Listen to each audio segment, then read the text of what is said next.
Good morning. Welcome. Proud to be here, represent Troy University. Thank you all for being here. Media plays a very important role, and we don't take that lightly. So appreciate what y'all do, not only for Troy, but college football. Appreciate the commissioner, Carl Benson, and his staff for hosting this first-class event. Our guys, quarterback Brandon Silvers, third-year starter, Mike linebacker Justin Lucas. Proud to bring them here, two tremendous student athletes.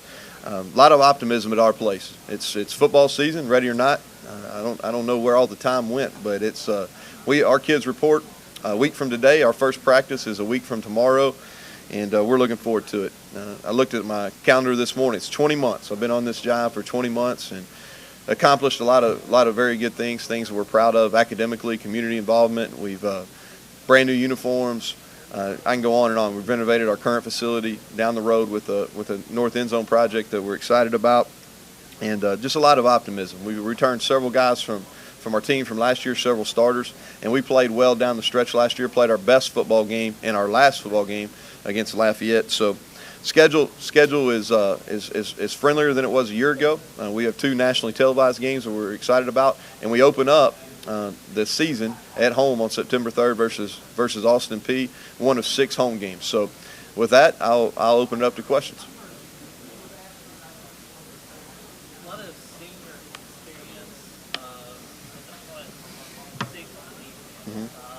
I know you want to take advantage of the fruits of that, but how do you balance between you playing them and then trying to get some experience from the guys behind? Sure. Well, we're going to look at our schedule. We play 3 non-conference games to open it up.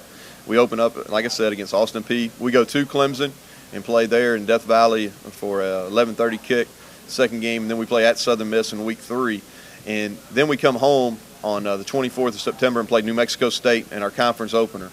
So we're going to use those first 3 weeks to get guys ready. We do have a lot of experience coming back. We have 4 senior linebackers in that front 7. We've got our defensive front, all guys that are key players that have played a lot of football. Probably even going to add another piece or maybe 2 to that front 7 before we start practice next week. But Rashad Diller's a kid that can really rush the passer. He was preseason first-team all-conference, a guy that I think is ready to take that next step. He's going to fill the role voided by Tyler Roberts. So we've got to use this fall camp. We got to be smart. A lot of the guys in that front 7, we know what to expect out of. We got to get some of these younger kids ready. I think Zoe Bridges is a kid that maybe can move in that role and push and compete for playing time up front. And then we've got to find a 5th linebacker. I think Tron Folsom could be a guy that makes some noise early as a redshirt freshman.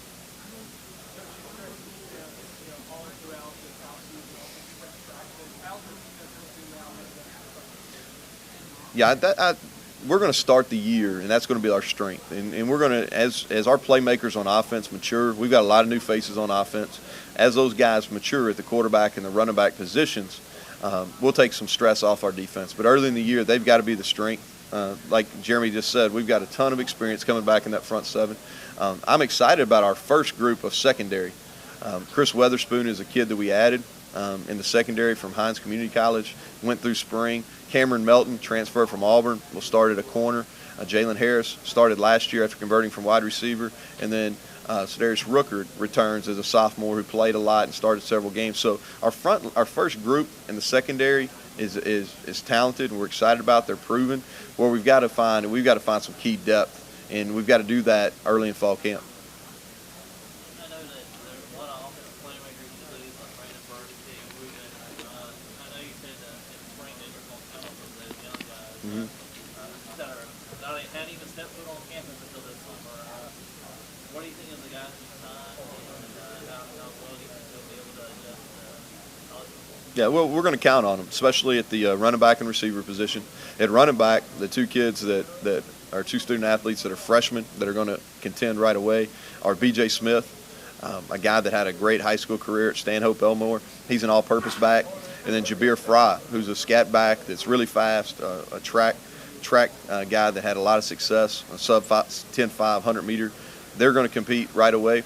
We've got to figure out early in fall camp, the first 2 weeks, what their strengths are, how they're going to be able to help us offensively, because they're definitely going to play. And then a receiver, we got Emmanuel Thompson coming back. He's the leader of that receiving corps, expecting him to take a big jump and potentially be an all-league type of player for us.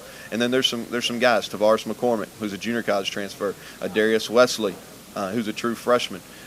Those are some guys. Sam Letton at that inside receiver spot, another true freshman. Those are guys that are all going to probably be in our two deep.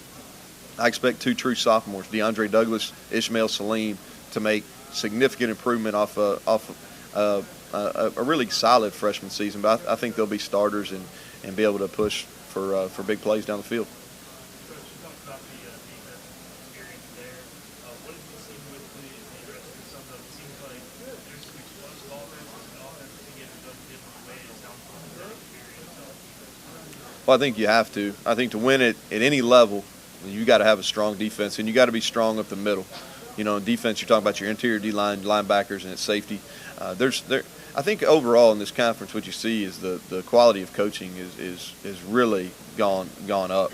You know, and you can look at the hires that are being made, and it's really impressive. And you can look at the defensive coaching staffs in our league. You look at our guy Vic Koning, who's had multiple top 10 Power 5 defenses, you know, statistically, and in this league, I think you see it swung. I think it swung a little bit last year, where it started being as much about defense as it was offense. Will the offense go as far as the offensive line goes? Well, I think so, and we're going to be young and unproven up there. Antonio Garcia, who was preseason first team All-League, think he has an opportunity to be one of the premier offensive linemen in this league at left tackle. We return our right tackle, Tyler Lassiter. And then at guard and at center, there's going to be competition in fall camp. It's some of our biggest questions. We've got some talent there, and some of them are freshmen and redshirt freshmen, which is a little bit scary. But we've got some better bodies, and we're talented there. But we've got to find ways to protect them. We can't put them on an island. We've got to figure out ways that we can be balanced. We've got to mix up our screen game, our draw game, to keep people off balance. But we're going to be a better unit overall than we can. We're going to go on offense how Brandon Silvers goes, and especially early. That's how we did last year. When he played well, we played well. We scored 40-plus points. I think 3 or 4 games out of our last 6 when he really got hot.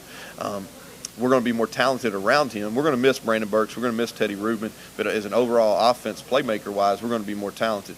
So hopefully, I think Brandon's ready to take that next step. I believe that. I've been saying that since the spring. He's maturing. He's developing. I think he has the ability to be an all-league player, and it's time. It's time. This is going to be his third year starting as our quarterback. So I'm excited to see what the season has in store for him.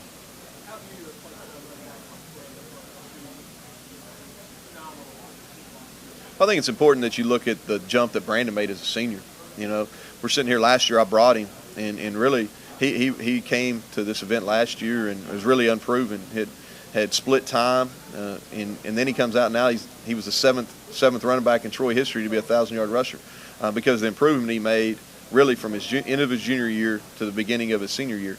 And at running back this year, we return a guy that set the Troy record for most touchdowns as a freshman, and he's kind of been beat up since then. But he's about 6'1", 225 pounds, a big kid.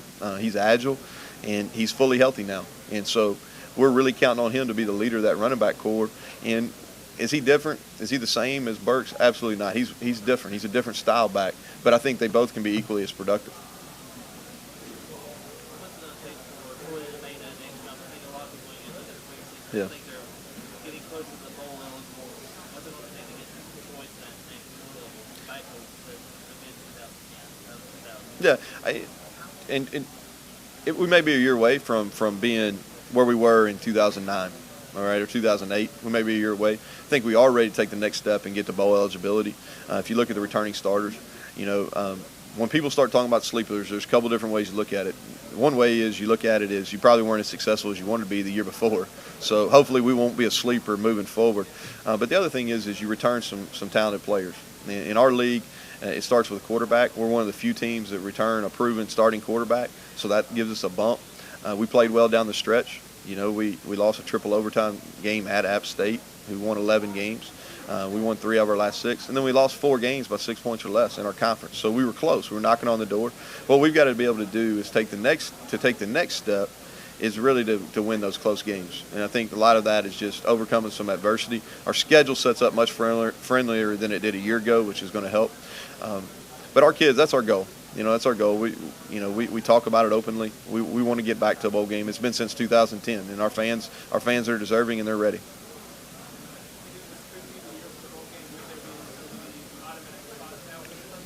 Well, our commissioner's done a fabulous job with 5 tie-ins now, and really some really good events, in some great cities and some location. So we'd love to. We're a long way from that. I think we've got to figure out a way we can get better on the offensive line. We got to create some depth in the secondary. So we're a ways away from that, but that's something that's definitely in the thoughts of our players. Yeah.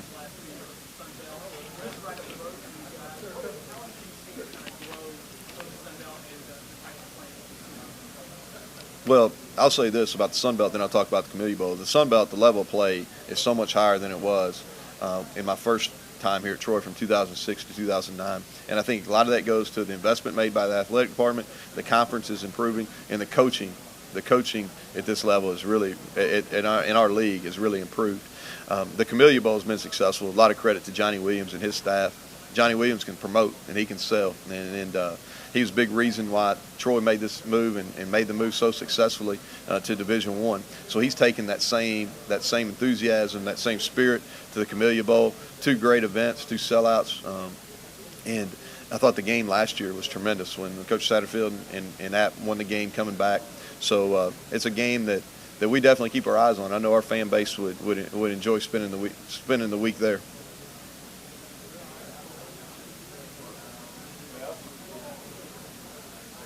Other question? Thank you all. Appreciate your time.